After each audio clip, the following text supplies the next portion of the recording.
Hey guys, it's ItsSMOGONdevo here, back at it with some more Twilight Cup battles.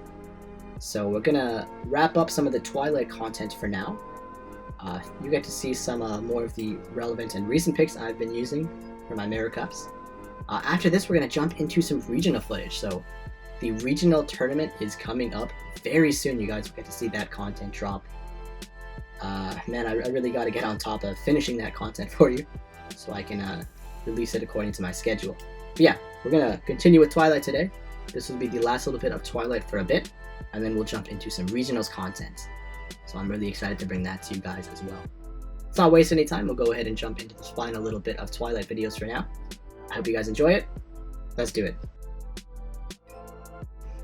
Alright, so let's see this. We have that Clefable, Bat, and Muck trio that I kind of mentioned in the last video. I really love this three actually. We lead Muck into Azu, pretty perfect. He has to switch out, and he switches out into Sableye, which isn't the greatest matchup. But it's excellent for me, because Clefable is going to come in and just wiggle his finger over there at the Sableye. Not going to shield anything. Goes for a Shadow Sneak. I guess it does an okay amount of damage, but I don't feel the need to shield. And now I'm very close to a Meteor Mash. Meteor Mash is actually pretty much the reason I prefer Clefable over Wigglytuff. It just gets to it so much quicker.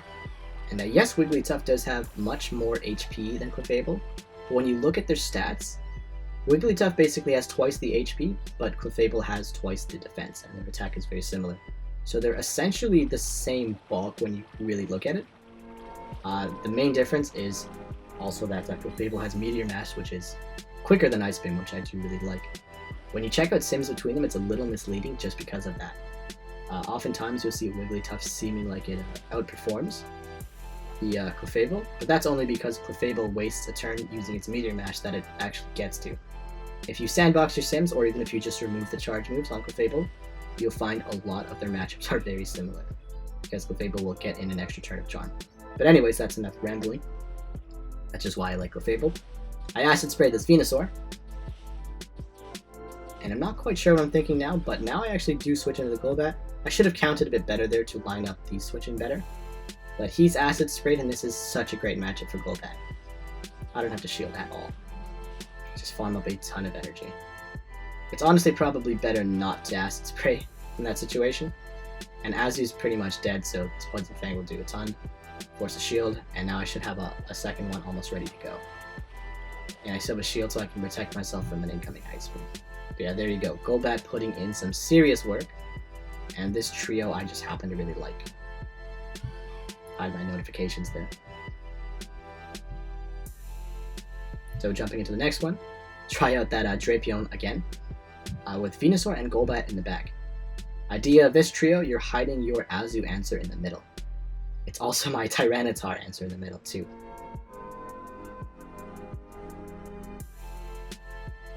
So let's see what we lead Drapion into. I feel like I just purely led Drapion as well. I never really used it as a mid that often. It just felt like such a good lead. So that might have been somewhat of a downfall to my playstyle, but I don't know. I guess I kept it in the middle sometimes, but generally I would just leave it, because you get into situations like this versus Golbat. He's forced to switch out, so I'm building up a little bit more energy. And I can stay in here, and I'm hoping to try to get him into shielding the Sludge Bomb. I'm hoping that I can get the shield, but even if I don't, I put his Azu seriously weak. So I think he knew by now that I did have the Sludge Bomb too, so he might be thinking I am going for it. And he doesn't shield even still. So now I'll switch out to Venusaur, and I can try to just aggressively farm him down. I know I can take that Ice Beam, so this will allow me to even up the shields for the Pokemon coming in afterwards. Take that Ice Beam while I just farm him down completely. Should be close to 2 Frenzy Plants, if not already at it. So I can just immediately launch off one. And as long as he doesn't bring like a Venomoth or a Golbat in. And I forgot he had the Golbat. But we'll go for this Frenzy Plant. Do some chip, try to get a second one here. Oh, I should have under-tapped that. It's alright. Sometimes shields don't really matter at all. Not gonna shield, expecting a Poison Fang. Goes for the Ominous Wind. I keep forgetting he has it. Brings in Croak, not good, so I am luckily able to get out right on time into Golbat. Again, sometimes it just doesn't matter how many shields you have, especially in a cup like Twilight where it's so heavily revolved around these fast moves like Smackdown, Charm, Bite, and in this case, Wing Attack. So I can force a shield here. Of course the shield he has 2. And then I should be able to get to a second Poison Fang. I decide to finally blow my last shield. I suppose he's also in range of being farmed down. That Sludge Bomb would have hurt. Yeah, we take out the Toxicroak there. I go for a Shadow Ball, just hoping to knock it out, but getting a shield will be nice either way. And I get that shield. Almost get to that Poison Fang. Yeah, that Poison Fang is going to put a hurt. Because he's so low. Yeah, and then we get the Sign. Oh no, it's not the Simultaneous Knockout. I just knock out his Golbat. Very close. Next one, we're going to go ahead and go with the double Fairy lineup with Alolan Muck in the back. Hiding my Azu answer again, although I suppose every member of my team is an Azu answer. But they're both kind of weak to Venusaur. I hide the Venusaur answer in the middle of the two, so that I can guarantee that I line it up correctly. We lead Azu into Toxicroak. And this is a good matchup for me, I thought, before I realized about the Sludge Bomb play. I might be misremembering the sim. It could be versus Play Rub Azu, not the Ice Beam variant, that you can just double Sludge Bomb to. I'm not going to shield. I can take an Ice Beam. Not the best matchup to be in, but it's alright. But actually, this is a pretty great matchup to be in. I'll go for the Acid Spray. This is probably the better play to make. Chip him down there. And I still have a shield. And now I'm just chipping him down. I've got to shield this.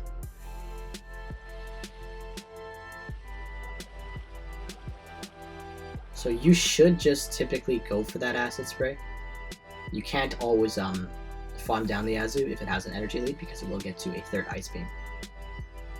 This is a time where I wish I would have Dark Pulse, but I guess having a Clefable in the background makes it okay to Acid Spray. He does shield anyways, and then Clefable can come in and just destroy him. Look at that chip. I'm gonna shield because I don't think he can get to a Sludge Bomb and a Mud Bomb at this range. Or at least I'm willing to bet that he doesn't. And then I had the energy on Azu, so I switch out, trying to force his final shield here. And then I can try to clean up with a Clefable in the end. So I've got no shields. This Sludge Bomb is going to hurt. Oh my goodness, but Azu still hangs on.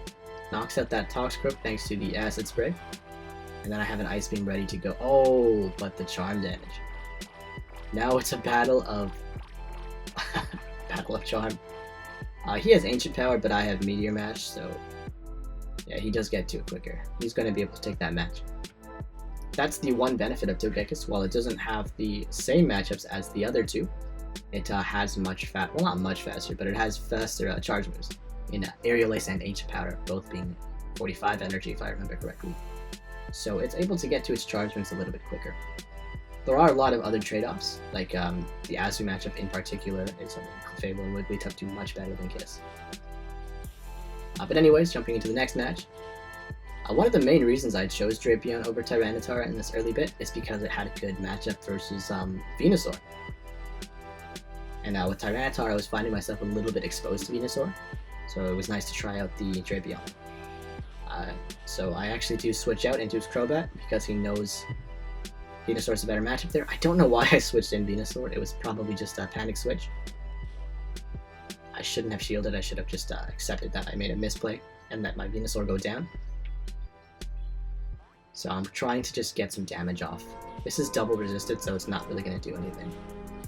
And then these Air Slashes I believe it's using are going to do a ton.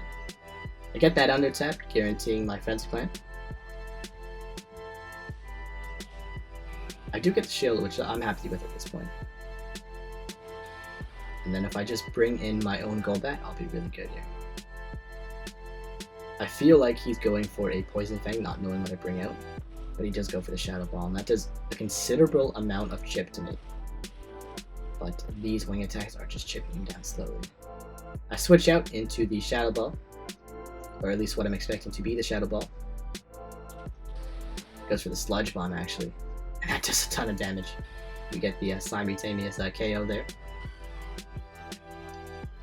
This is looking like a really bad position for me to be in. I don't think there's any way for me to actually pull my way out. Golbat's basically dead, and he is a full HP Azu. Dude, you can, just get this chip. Doesn't really matter, this match has definitely been decided. And his Azu will knock out my Golbat. So jumping into the next one, we go for this double fairy line again. I guess I really liked pairing up Azu and Clef together with that Muck. Muck Clef, Bat Clef, Bat Muck, all duos that I really liked. So I lead Azu into Alolan Muck, pretty horrible. I immediately switch out into the mirror, and he brings Toxicroak. I'm going to go for a Dark Pulse so I can just get some chip in so his Toxicroak is less of a threat to me later. And he doesn't shield it because, again, most people just go for that Acid Spray. And he is burning his energy, actually, on my Muck. So that's perfect. I can try to farm him down with Azu, or I can just go into Clef now and finish him off. I decide to actually just go for the farm on Azu. That felt like a Mud Bomb, but I guess I'm a little worried, so I do shield.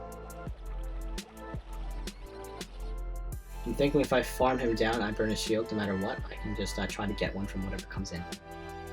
And yeah, he goes for the Alolan Knock, so I'll go for my Ice Beam here. Trying to draw a shield. Doesn't shield it. Should be able to get to another. And then if I can do this properly, Clef should be able to just sweep through his team, depending on what's in the back. So I need to save one of those shields for Clef. Get an Ice Beam, and this should draw a shield.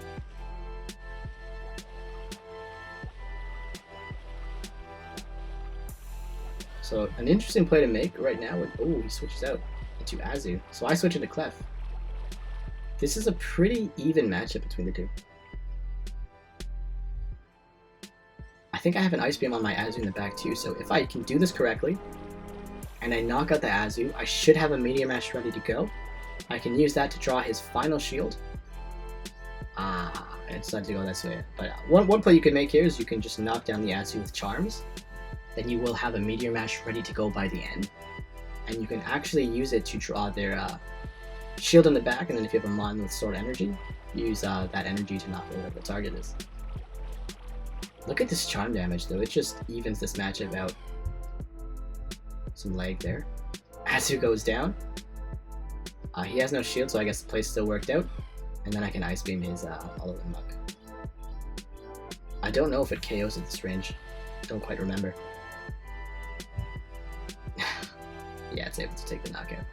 Yeah, there you go. Clefable it evens out everything. So one of my favorite threes again, Bat, Muck, Clef. I'm gonna go ahead and lead with that Golbat. I would lead it into his Toxicroak, which is pretty amazing for me. He switches out Toxicroak into that Crobat. I mean, I don't have the best answers to this right now. It's probably better to just stay in with Golbat.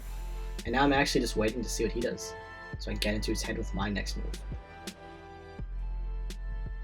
He goes for the Shadow Ball.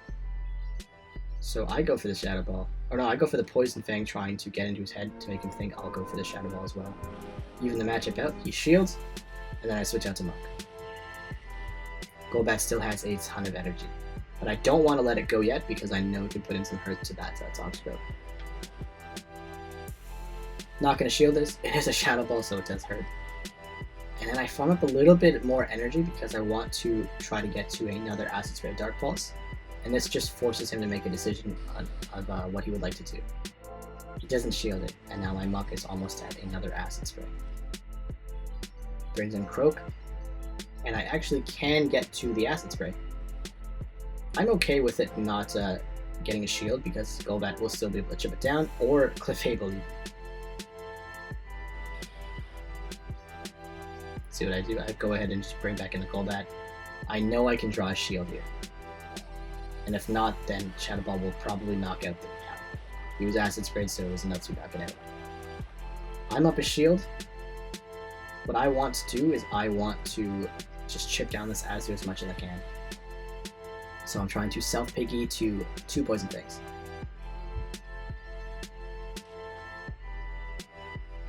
So I get this first Poison Fang off. I can play this a few ways. Really, I want to see what he does first. So I get the second Poison Fang. Does he shield? He does shield, so I'm thinking this is great. I try to get to another Poison Fang, and I actually can get to it. And this should even out the matchup with Clefable enough so that it can push through. And I'll switch out to it right away. I can take an Ice Beam, and then Charm will just chunk down this Azu. He has to get to 2 Ice Beams to knock out my Clef. And these Charms just chunk it down. And get to the Meteor Mash on time. Clefable is a beast with those fast moves. You see it just launch this Meteor Mash and waggle its finger around there. Take that, match. And that is going to be the end of those practice battles. It may not feel like it for you guys, but I just sat through, I think that's six videos worth of these practice videos. And I just did my voiceovers all in one go. My voice is killing me. But I hope you guys enjoyed those Twilight videos. Next up, we're going to be looking at regionals. I'm working on the editing for it right now, and then I'll try to just bust out all of that voiceover content again for it. In between, I'm also going to work on the regionals tournament, so you guys can get that as well. Then we'll move on to some more videos, mess around with some other cups, jump into some more Twilight, hit you up with the Twilight tournament, and the Boulder tournament at some point. I don't know when I'm going to fit that in yet, but yeah, so I have 3 tournaments for Mirror Cup for you guys. You're going to see regionals soon, and I still have that freestyle content that I'll have to figure out how to deliver it for you. I haven't even looked at it in a long time. But yeah, again, I hope you guys enjoyed these practice videos. Go ahead and leave me a like, drop a comment, let me know what you guys think about some of these teams that I've been using. Again, let me know if any of these Pokemon interest you in Cliffhanger. Golbat and a certain Charm user are 2 things I am absolutely loving right now. Curious to know what you guys think of. How are your Cliff teams going in general? Let me know. Comment in the video. You can also reach me at Twitter. Follow me there for sure. I'm pretty active there. Hit me up on Ghost Stadium. You guys know the drill. Yeah, that's going to be it for me. I'm going to go ahead and sign off for now. Take care, guys.